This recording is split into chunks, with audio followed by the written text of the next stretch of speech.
সম্মানী মানুষকে কখনো অসম্মান করার চেষ্টা করিও না।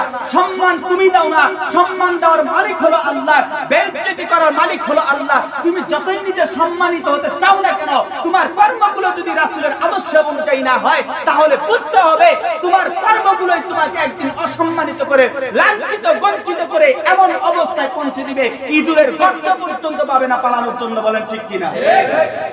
বছরের পর বছর যাকে তোমরা কি করেছো, দর্শক বলেছো, রাজাকার বলেছো, আল্লাহ তাআলা কি করেছেন, তার জবান দ্বারা এমন কিছু কথা বের করে দিয়েছেন, প্রত্যেকটি কথা প্রতিফলিত হয়েছে।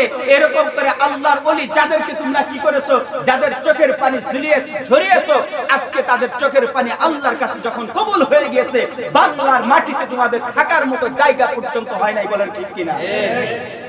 বাংলার মাটিতে থাকার মতো পর্যন্ত জায়গা তোমাদের হয় নাই। অতএব এখান থেকে শিক্ষা নিয়ে যাও, সম্মানী মানুষকে কখনো অসম্মান করার চেষ্টা করি